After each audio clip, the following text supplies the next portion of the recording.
Maya dan sang penjaga air terjun. Kisah ini berawal dari Maya yang nekat menepi ke air terjun yang tersembunyi. Tempat itu dikelilingi kabut dan pantulan cahaya misterius di dalam air. Saat mencoba membasuh muka, ia mendengar bisikan gaib dari balik gemuruh air yang menuntunnya melewati lorong waktu. Matahari baru saja naik sepenggalah ketika Maya melangkah ke dalam hutan.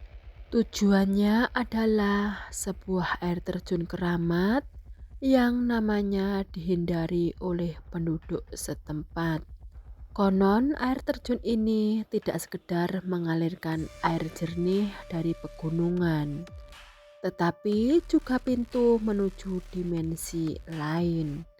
Tidak ada nama desa atau dusun yang tertera di peta, hanya petunjuk samar dari penduduk tua.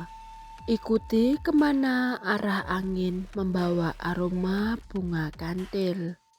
Hawa dingin yang menusuk tulang langsung menyambut Maya begitu ia mendekat area air terjun.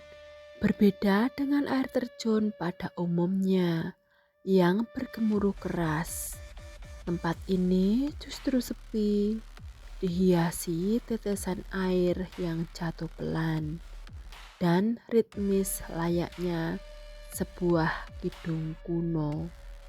Airnya berwarna hijau kebiruan, bening bagaikan cermin, dan memantulkan bayangan pepohonan yang terlihat melengkung aneh.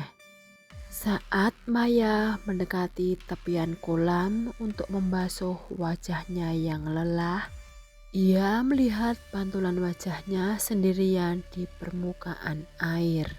Namun, bukan hanya wajahnya yang ia lihat. Di belakang bayangannya berdiri sosok seorang wanita dengan selendang hijau lumut yang tengah menatapnya tajam dari balik tirai air terjun. Tubuh Maya membeku. Sebelum ia sempat berteriak, sebuah bisikan lembut namun dingin menggema di kepalanya. Selamat datang anak manusia. Sudah ratusan purnama tak ada yang berani membasuh muka di telaga ini. Suara itu datang dari gemercik air.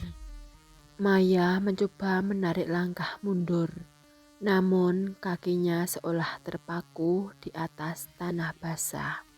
Bayangan wanita di air itu perlahan tersenyum dan melambaikan tangan, mengundangnya untuk masuk melewati dinding air terjun. Jangan takut, ikuti aku dan kau akan menemukan tempat di mana waktu berhenti. Lanjut bisikan itu dan kini terasa merayap di setiap helai rambutnya. Keheningan hutan tiba-tiba pecah.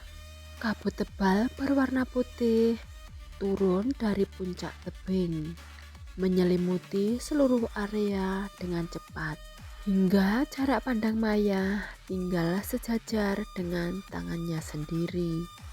Aroma wangi melati dan kemenyan tercium sangat pekat, mengalahkan bau tanah basah.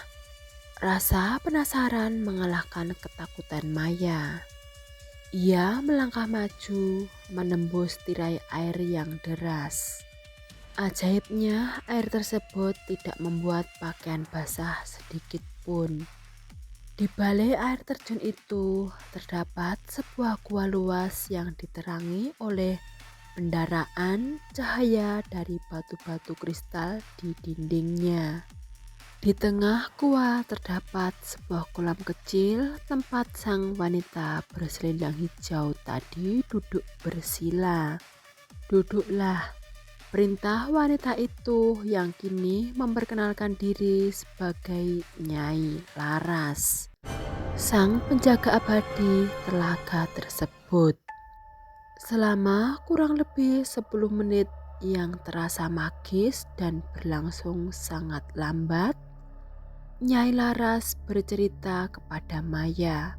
Ia menuturkan kisah masa lalu tentang sebuah kerajaan yang hilang akibat bencana besar, di mana sang ratu mengorbankan dirinya agar air dari telaga ini menjadi sumber kehidupan abadi bagi hutan dan seisinya. Setiap tetes air yang jatuh di gua tersebut adalah memori dari masa lalu yang terus mengalir ke masa kini. Maya mendengarkan dengan takjub. Ia melihat kilasan-kilasan peristiwa ratusan tahun silam melintas di permukaan air di hadapannya. Ketika Nyai Laras menyentuh pundak Maya dengan lembut, kabut putih yang mengelilingi mereka seketika hilang bersamaan dengan selesainya kisah itu.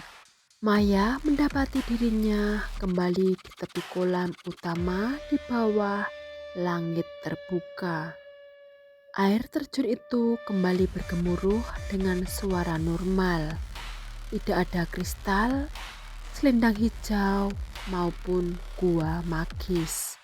Yang tertinggal hanyalah rasa damai dan sebuah kalung bunga kantil layu yang tiba-tiba melingkar di pergelangan tangan kanannya.